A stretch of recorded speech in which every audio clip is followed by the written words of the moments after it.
everyone, welcome back to Marie's Kitchen. I'm so glad you're here. Today we're talking about blind baking pie crust, which I think is a highly misunderstood concept. So we'll explain what blind baking is, I'll tell you when to use it, when not to use it, and then I'll walk you through step by step to show you how to blind bake a homemade pie crust. And guess what? I have a secret hack where you don't even have to use pie weights, rice, beans, nothing like that. I have a secret hack. I can't wait to share it with you.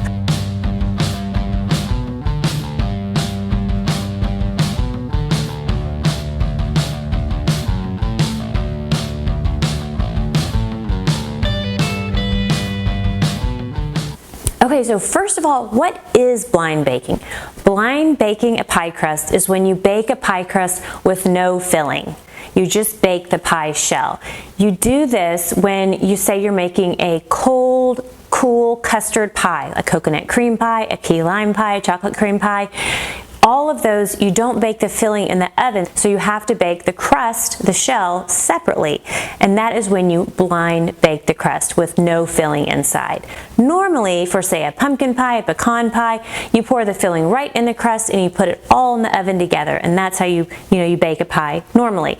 Now the problem with blind baking is that if you don't have anything in the center, the crust is going to sink down on itself and kind of sag into the pie plate, and that does not look very good. So to avoid that, what most people do is put the pie crust in the pie plate, add some parchment paper, fill that with rice or beans, and that acts like kind of a pseudo filling to hold the pie crust in place while it's baking.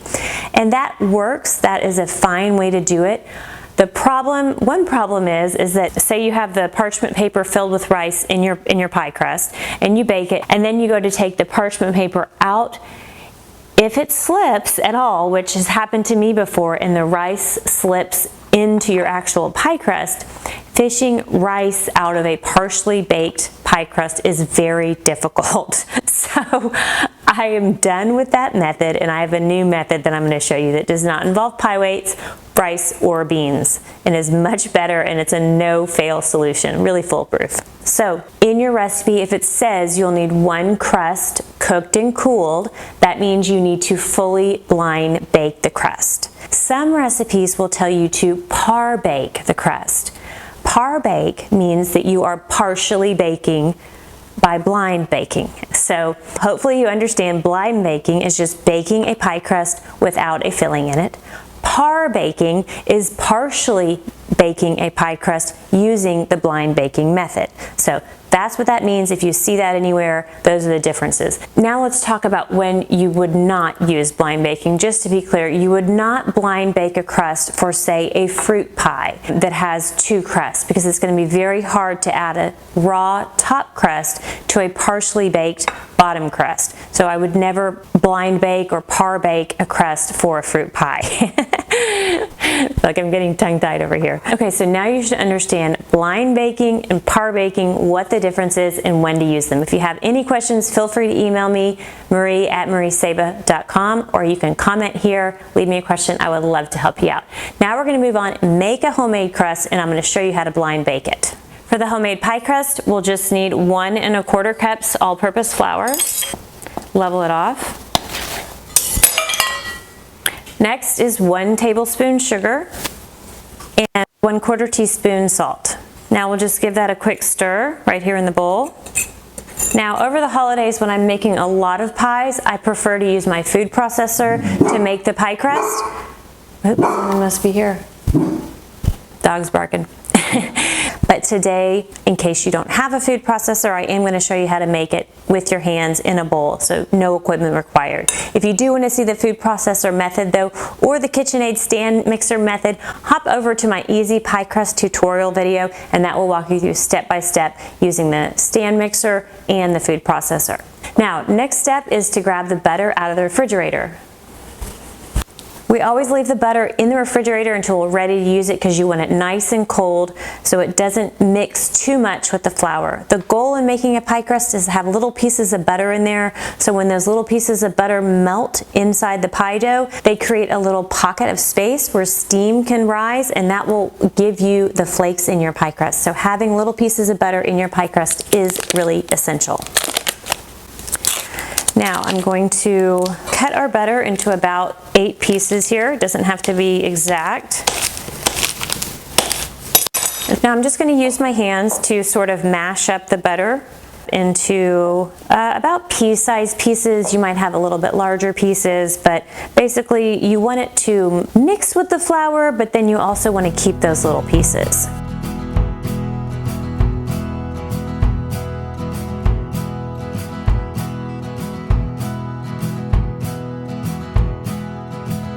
Okay, this is feeling good. We've got our butter mixed a little bit with our flour, but we still have lots of pieces of butter in there, various sizes, some smaller ones, little pea-sized ones, and then a few of the bigger ones is fine. So this feels great. And now we're gonna add our water. So we're gonna add 5 tablespoons water, cold water. 1, 2, 3, 4, and 5.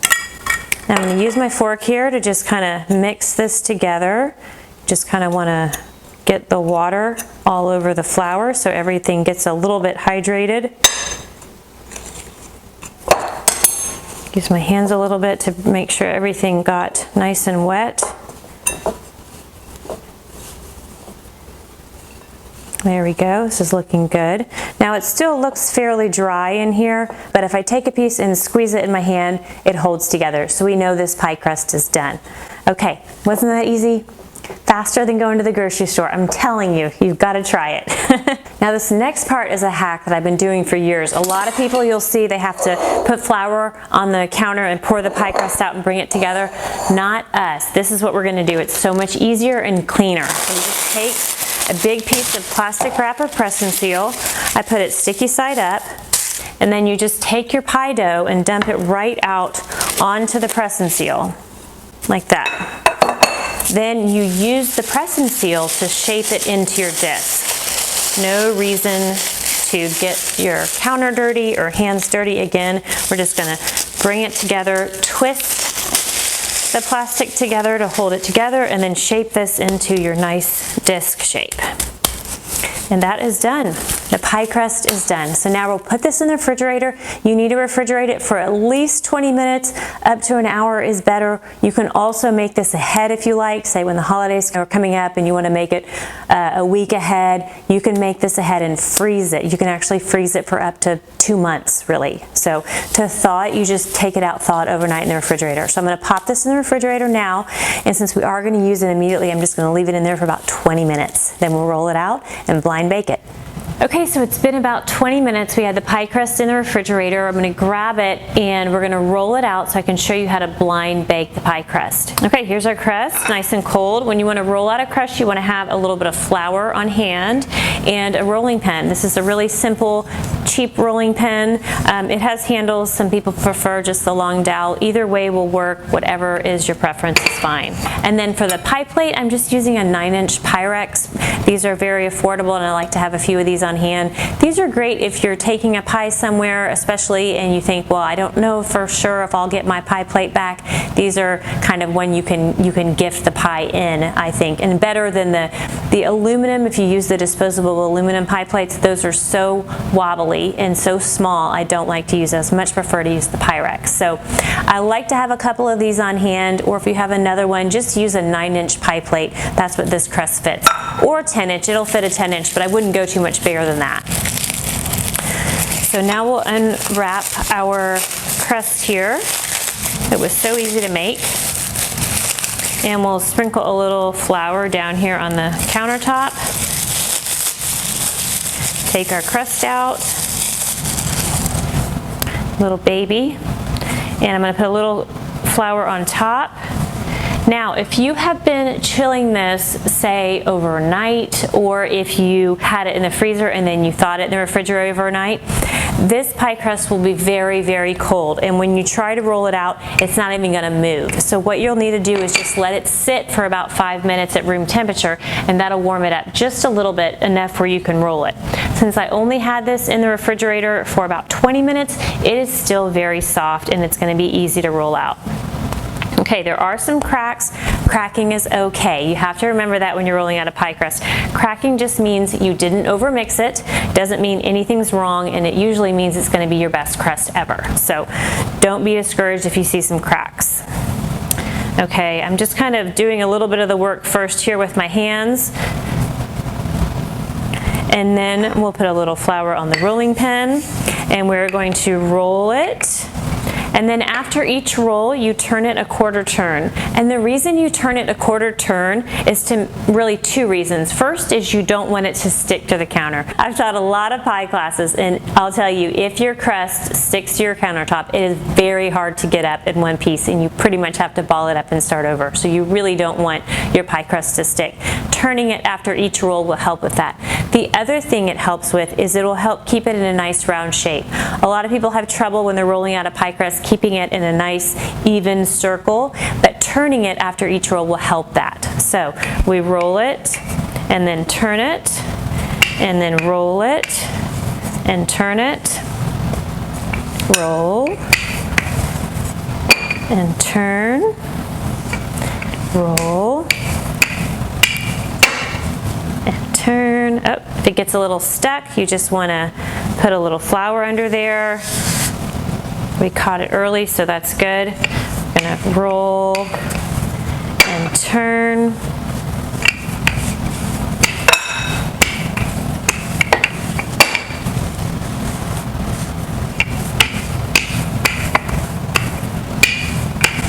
I don't know if you can see on camera there, but you can see these big pieces of butter in here. This is gonna be such a flaky crust. I love it.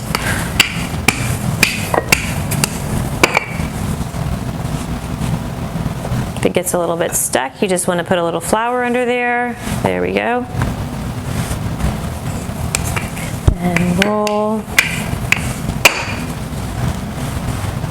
And turn.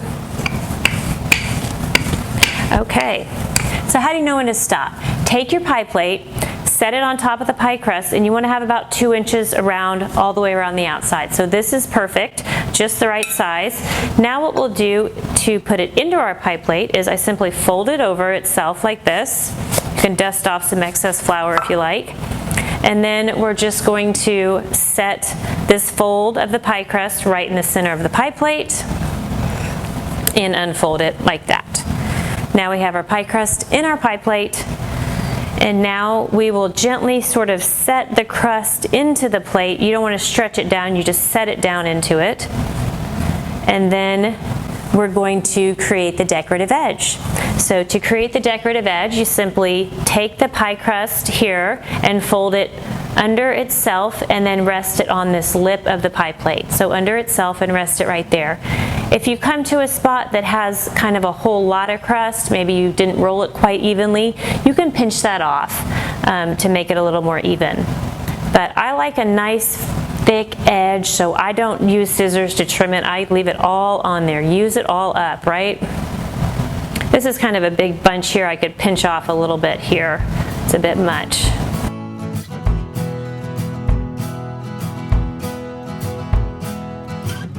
There we go, there's our pie crust. We're just kind of even it out a little bit here, press it up against the sides, make sure it's pressed up against the sides like this. And now we'll create our fluted edge. To create the fluted edge, we're going to use 2 fingers and my knuckle. This creates a nice wide kind of fluted edge, not this little pinches, which I don't like as much. So knuckle and 2 fingers, and we're just going to press the dough between them like that, and you'll go all the way around. If it gets sticky, put a little flour on your knuckle there.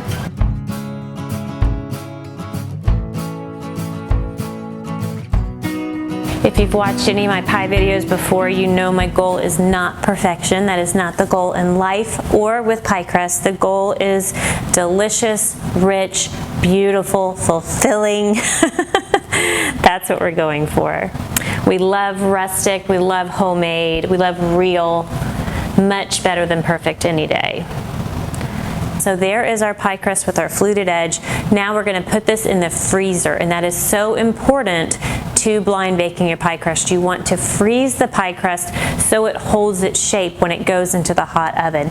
If you have a sort of warm pie crust like we have right now, if we put that in the oven right now, it'll just kind of melt, and that will cause it to kind of sag down. But if you have a frozen pie crust in the hot oven, it kind of like, it's almost like searing it, and it kind of sets it into place in this nice upright shape. So we're going to pop this in the freezer now. Again, this is something that you could do ahead when the holidays are coming. If you want to go ahead and roll out your pie crust, put it in your pie plate, wrap it in saran wrap, throw it in the freezer. You can do that again up to a month or two ahead. So that is a great way to take some stress off the holidays. You don't need to wrap it in plastic if you're just leaving it in for about 30 minutes like what we're going to do. So I'm going to pop this in the freezer to chill it. All right, it's been about 20 minutes, so I grabbed our crust out of the freezer and we're ready to blind bake it. I have the oven preheating to 425 degrees. And now for the secret hack. Drum roll. Okay, like I said, most people, when they blind bake a crust, they will put a parchment or foil down inside the crust and then fill that with either pie weights, rice, or beans. Well, I don't own pie weights, and I'm guessing a lot of you don't either. So we're gonna not do that and instead use this really easy way to blind bake your pie crust.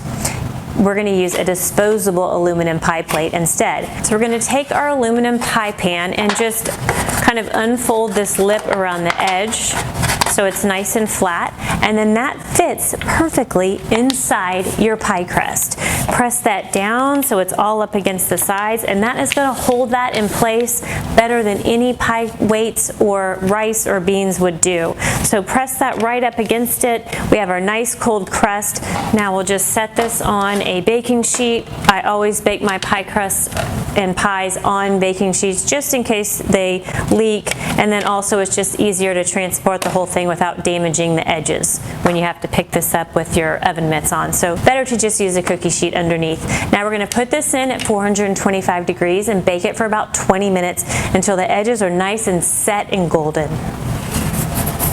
Okay. We had our crust in the oven for about 20 minutes, and you can see the edges are nice and golden and set up in place. It hasn't sagged down at all, so yay.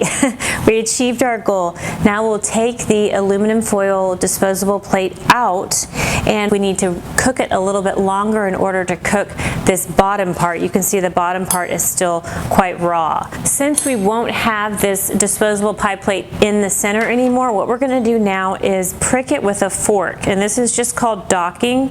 What we're just doing is making some holes in the bottom so when steam comes up it'll go ahead and release instead of puffing up the bottom. So go ahead and dock all over, or just poke your fork all over the bottom of the pie crust, and that will prevent it from bubbling up as it cooks. So now for a full blind bake, we're going to put it back in for about 20 minutes more until golden all over. But you can see how nicely it's all set up on the edges. It didn't sag down at all. And if you're doing a par bake, say if you're going to go ahead and use your, say, pumpkin filling, some people want to par bake the crust for that. I personally don't, but if you want to, you'll put it in for about 10 minutes more. You don't want to completely cook it because it's going to be in with the filling for a lot longer. So for a full blind bake, for a cold custard filling, put it back in for about 20-25 minutes until it is nice and golden all over. If you're par baking and you're going to continue cooking with a filling inside, then you'll want to cook it for just about 10 more minutes just to kind of firm up the bottom. So again, if you have any questions, feel free to email me, marie@mariesaba.com, or you can leave a comment here. I'd be happy to answer your questions. So now we'll put this back in the oven at 425. Here it is, and doesn't it look gorgeous? Look at that. We've got this beautiful golden edge and golden all the way through. It is so nicely cooked and none of the edges sagged or sunk down into the center. This is such a wonderfully cooked blind bake crust. Now what you can do is let this cool completely and then add your cold fillings. If you have any questions, feel free to leave me a comment. I would love to help you out. You can also email me, marie@mariesaba.com.